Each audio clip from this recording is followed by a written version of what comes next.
Welcome, welcome, welcome in everyone. Welcome, welcome. Good morning, and thank you so much. Good evening, good afternoon, wherever you're joining us from across the world. We are delighted to be back here one more Friday. This is where we meet on Fridays at 9 a.m. Eastern Time. This is where we talk about success strategies.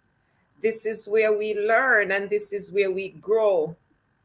I am excited to start today and thank you for joining us for this podcast. My name is Dr. Janice.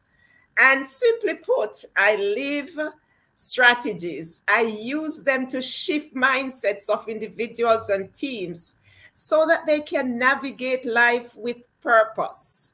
And I am here this morning with Dr. Siegfried Howell, who is a master life coach. He's a relationship coach and consultant, and he helps men and the women they love to master those internal relationships so that they can master the external ones. And we are hosting this podcast together.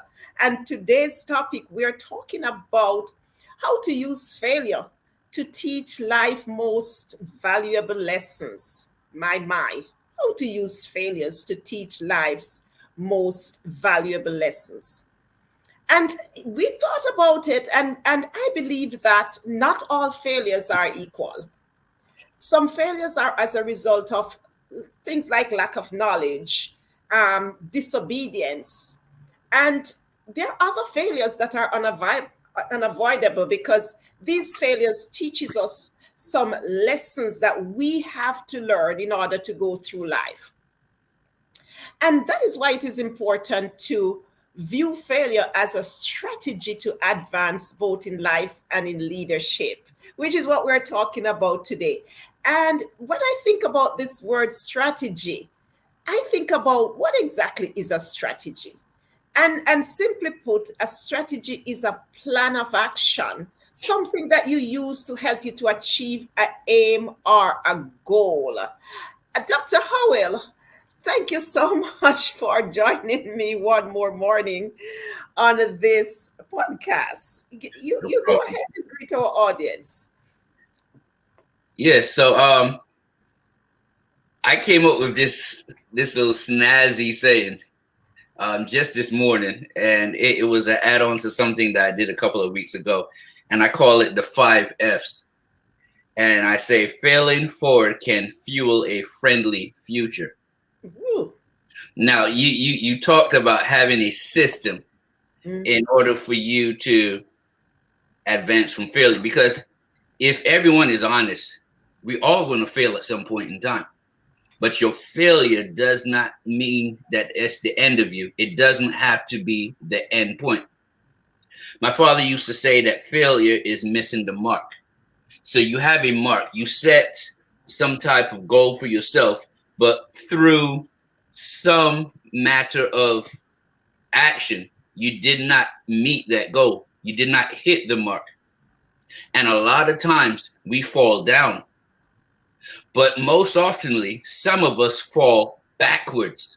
We fall on our backs. We injure ourselves. We injure our mental being. And we start to take on a pessimistic view of looking at things. And even as a leader, you might say, man, people are looking at me. I failed. Every great person has failed.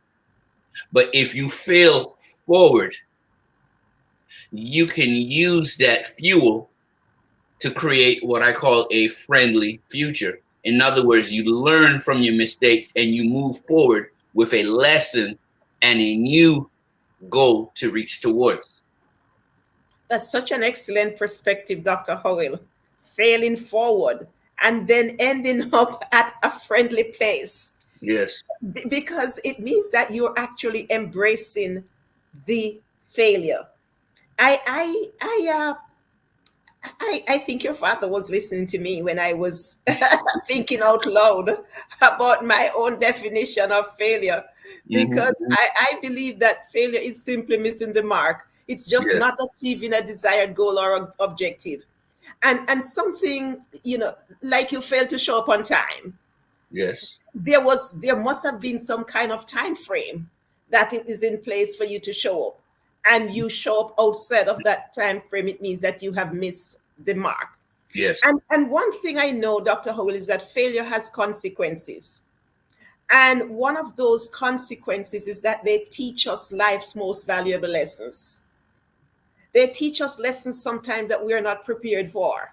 Can you imagine? These failures teach us lessons that we are not prepared for. And I believe also that failure is a daily encounter. It's invited and it's uninvited. Sometimes we can invite failure into our lives.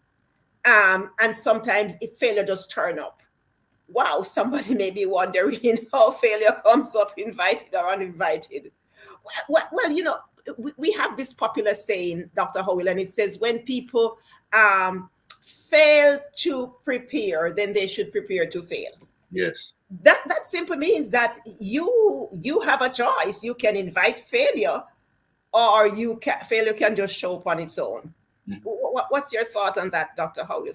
You know what? I was thinking of what you were saying, and I did have a professor in college that I used to have an introduction to chemistry class back in the day when I was in college, and he would put his hand on my shoulder and say, "When you fail to prepare, you prepare to fail." And I didn't like it at first because I was never ready for those quizzes after lunch. But I was in my feelings only because of lack of preparation. And when I looked around the classroom, there were kids that were smiling. There were kids that were happy because they had the answers for what was on the test. And so a lot of times failure shows up because we're not prepared. That's the first thing.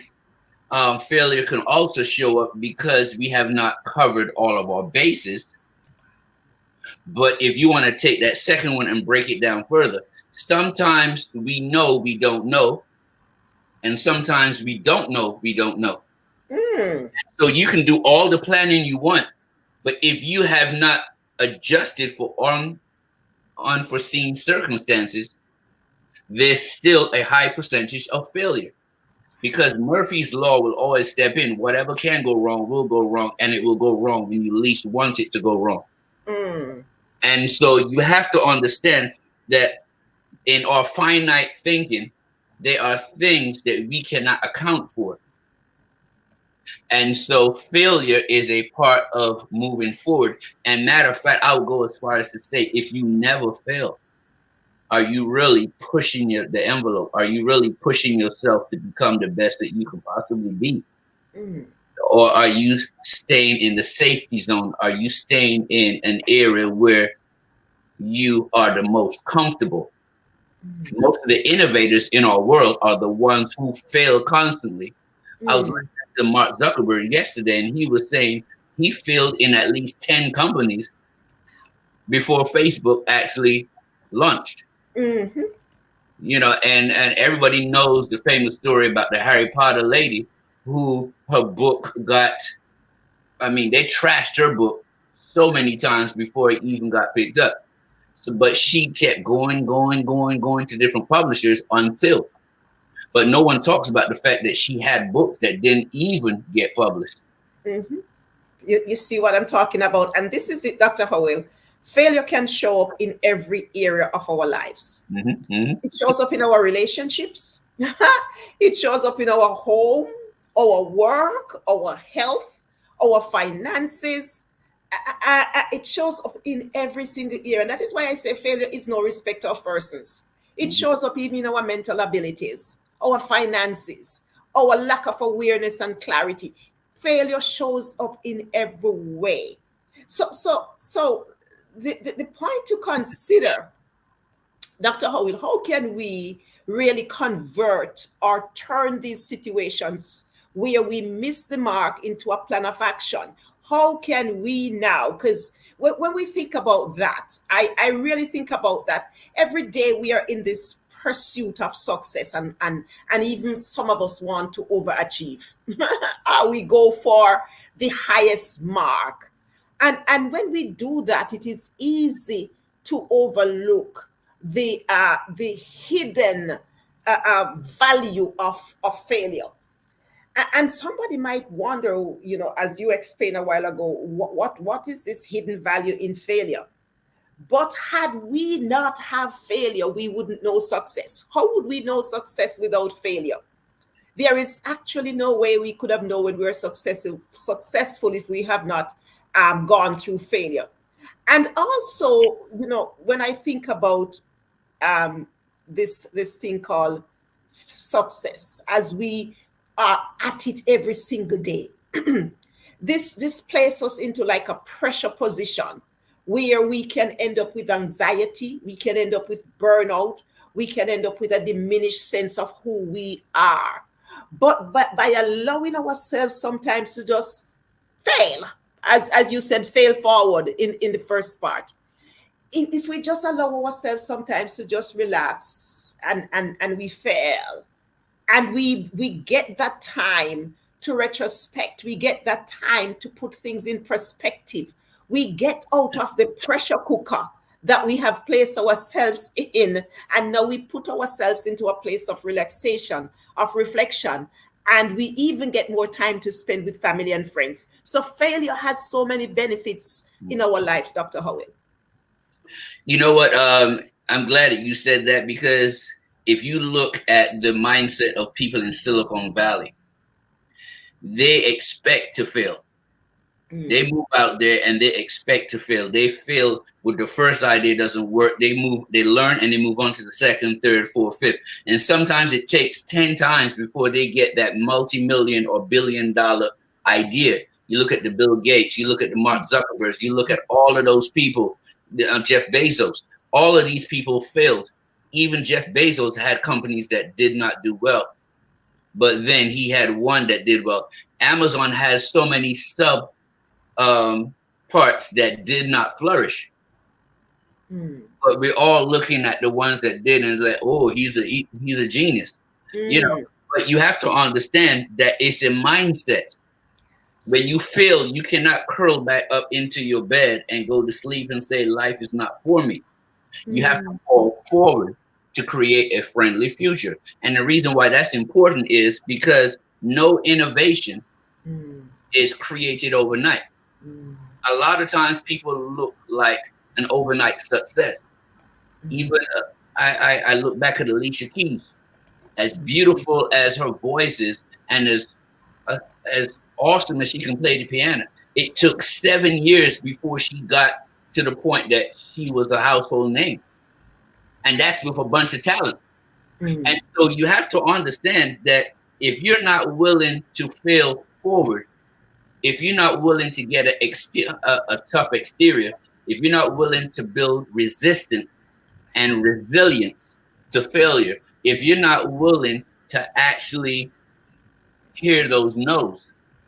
And in the sales community, they say something like this: for every 10 no's, I am 10 times closer to a yes. And so every no just means you're closer to your yes. And if you look at it from that standpoint, and I even heard a guy say, make it into a game. How many no's can I get before I get to a yes? And then once they get that yes, they start back. How many no's can I go through before I get the next yes? And so they're not letting it knock them down. And that's the difference between a successful mindset and a failure mindset. Are you willing to push towards that yes? Or are you just going to fall backwards? Wow. And hurt yourself? Those are some. Are you willing to push forward, or are you willing to just go back? Yes. And Dr. Howell, as you talked and you mentioned these persons, what came to my mind is when you look at many of these persons, they have an aura of humility about them. They are not proud and puffed up. And that is one of the benefits of failure, because it teaches you humility. It sets you on a path to humility. And when we realize that we are not always good at everything, we will develop this kind of balanced perspective, this realistic view of ourselves. Some persons just think that I am good at this, I am good at that, I am good at everything. When you spoke about Alicia, you said 7 years. Can you imagine if when she started in the first and second year and she was doing so well and she thought she was so good at this thing, but she failed and she failed and she failed and she took 7 years to get to the point. So I believe that failure is such a great lesson for humility, because when we fail, we understand that we are not all of this and a bag of chips with no expiration date. We are people who are passing through life. And when we do this, it leads us to healthier relationships. It leads us to things like greater empathy for others and a deeper sense of gratitude, because we're grateful for the success we have when we receive them. When we get to that place, we can celebrate and we can say, yeah, I got this. And so I love that point. But Dr. Howell, we are here for 30 minutes, so we are going along. But the Bible is one of our greatest teachers. Don't you think so? Yes, I do. Definitely. And when I think about the Bible, Dr. Howell, I said, how could a book that is supposed to be the epitome of everything that we want to be in life, how could these people have so many failures? And even when I go back to the first book of Genesis, the first man, Adam, had failure because he allowed Eve to take over. Eve had failure because she listened to the serpent. And as we track along right back to the end of this great book, men and women, they all had failures. Elijah was depressed and he went into this cave. And I learned that when you go into a cave, the very meaning of a cave, it means a place, a depressed area inside of a rock. So when you're depressed, you go into depression, which is what Elijah did. He went into the cave. And we could talk about so many others. What's your view on this great book, Dr. Howell, and failure? I'm telling you, the Bible has so many different characters that allow us to see that God is willing to work with us. If you look at David was called a man after God's own heart, but he took a man's wife and killed the man just so he could cover up the fact that she was pregnant. And then you look at Jonah. Jonah did not want to do what God told him to do. So he ran to Nineveh and he did everything in his power to not go and do what God told him to do. And then when he did do it and the people confessed, his ego took hold of him and he was like, now the people gonna think I'm lying and man, why didn't you just kill him? And so he failed at being a prophet. A prophet is supposed to help people to change their mindsets and grow closer to God. And then when he did get people to change their mindset and grow closer to God, he was upset about it. If you look at Joseph, now a lot of people don't see Joseph as a failure, but if you look at the fact that he failed to not be conceited, because he walked around telling his brothers and parents, y'all gonna bow down to me someday.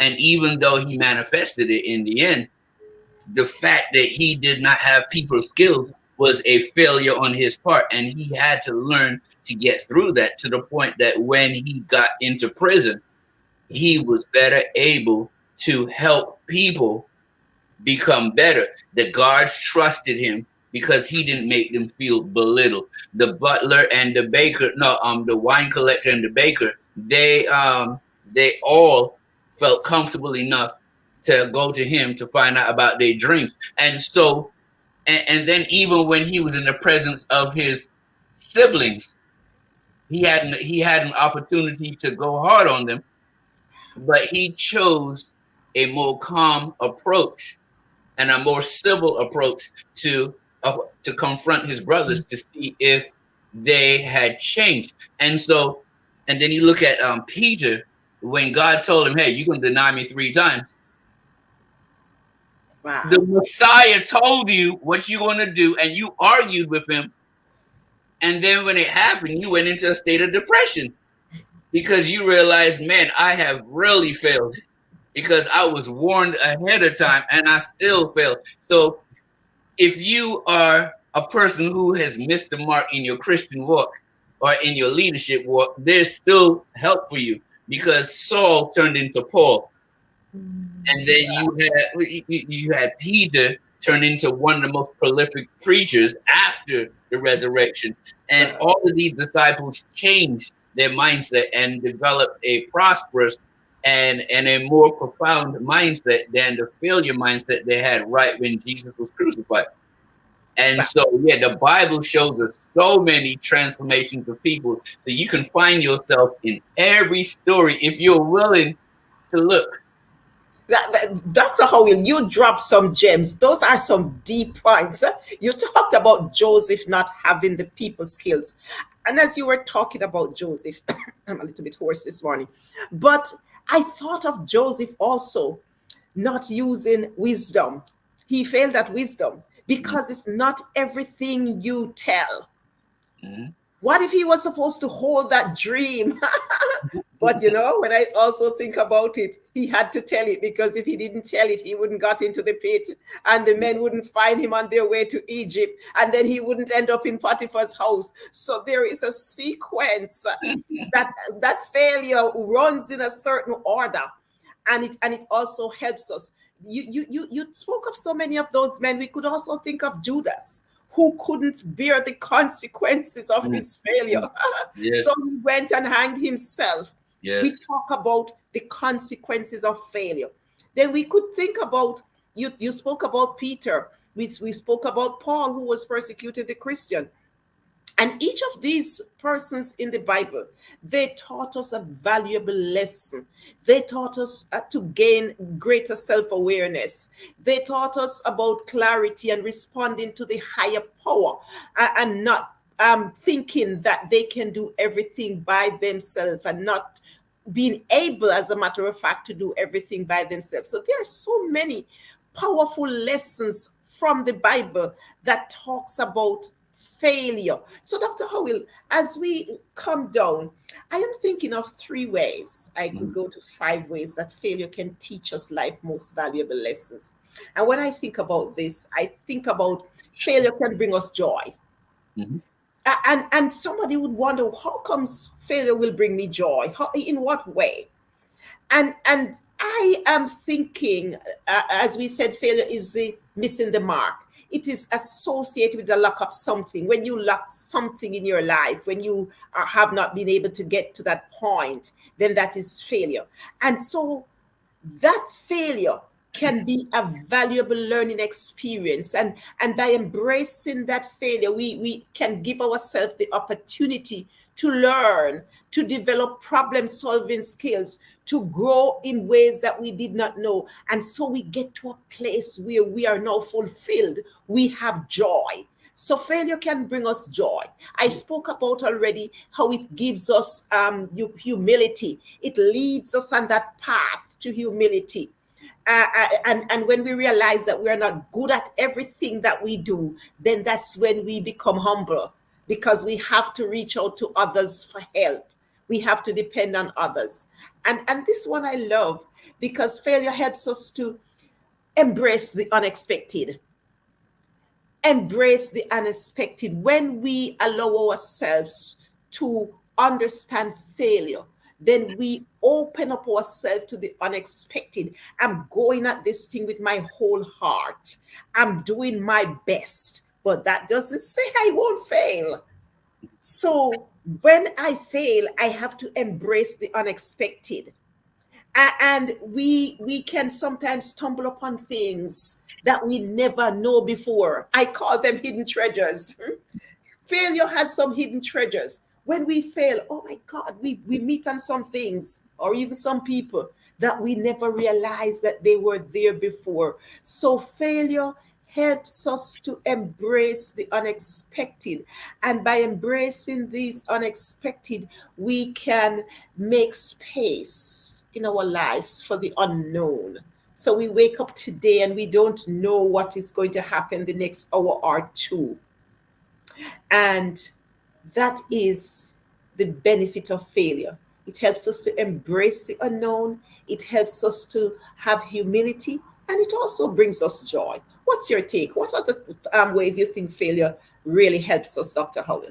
Well, scientists have shown that when kids fail before the age of 30 and they're in a protective parental environment where the parents can help them maneuver through the mental gymnastics that they have to go through to bounce back, it is way healthier, and those kids develop a healthier understanding of themselves than when they fail in the real world after 30. When you're on the job and you making tens of thousands and hundreds of thousands, even millions of dollars, and you fail, it is hard to get over that. But if you are in the safety of a home environment and you fail and you have loving people who can help you maneuver through that, that failure can set you up for the joy that you talked about before. But that failure can also give you adaptability. It can identify pitfalls in your personality that need to be adjusted. Those failures can also give you perseverance, where parents will tell you, hey, you know what? My dad used to tell me, if you study and it takes you 3 hours to get an A, and a person studies for 30 minutes and it takes them just 30 minutes to get an A, who knows how much effort both y'all put in, because both y'all get an A. Mm-hmm. And he told me, what you need to focus on how long it takes you to get to the point you're trying to get to. And so a lot of times we look at people playing and having fun and still doing well, but we don't see them burning the midnight hour. We don't see them. And we look at social media, we see all these people being successful. Half of them are lying, if not all of them. But the ones that aren't lying, we don't see the struggle that they go through to get that success. And so at the end of the day, we need to persevere and march to our own tune in our heads. Next thing, failure allows you to be innovative. My brother-in-law used to tell me that giddy up 4 and 9. Imagine if it took 408 times for them failing before they made that 4 or 9 solution. You know, failure is something that comes. Heinz 57. Was it 56 times of failure before the 57th one actually came and worked? And so you have to understand that a lot of these companies trial and error before they get to where they're trying to get to. And then last but not least, failure teaches you compassion and empathy. Compassion, because now you know other people actually have a struggle. And when you see that people are barely making it most of the time, you can be empathetic because you barely made it also. And you're not puffering and you're not making it seem like you're bombastic and you're bigger than life because you are successful. So failure at a young age and failures throughout your life keeps you humble, like you said, but it also allows you to increase your empathy for people who may not be where you are, but have the ability to get there. Perfect. Wow, Dr. Howell, I love that. And I believe we're gonna have to wrap up because we have just about 2 minutes left. But I love this talk this morning, today, this afternoon, wherever you're joining us from. We talked about success strategies, and particularly failure as a success strategy to teach life most valuable lessons. And as we walk through the different success strategies and the different ways that failure can help us, we talked about so many potent points that can help people to live their lives. I personally believe that when failure is observed, it can be one of the best propelling force in our lives. And in our society and in our country today, failure is not so celebrated or rewarded, because when you fail many times, people will look down at you. Yet they will mention the Jeff Bezos and the Bill Gates and the others. But if we go to the real nooks of failure today. People look down on you when you fail. Sometimes people distance themselves from you when you fail, because we live in a culture of that is obsessed with success. And because our culture is so obsessed with success, they miss the mark of having failed and understanding the real benefits of failure. And so, Dr. Howell, as I give my closing notes here, I want us to remember, whoever is listening to us today, that failure really holds immense power for both personal growth and fulfillment. And when we learn to embrace that failure, even occasionally, we don't have to get up every day and say, I'm going to fail. No, nobody plans to fail. But when we embrace that failure, even occasionally, we can really learn some really valuable lessons in our lives. So when we think about it in the grand scheme of things, in everything in our lives, the power of failure can lead us to a more balanced life, a more fulfilling life. And ultimately, it can take us on the most successful path in life. And that's really what I want us to hold dearly.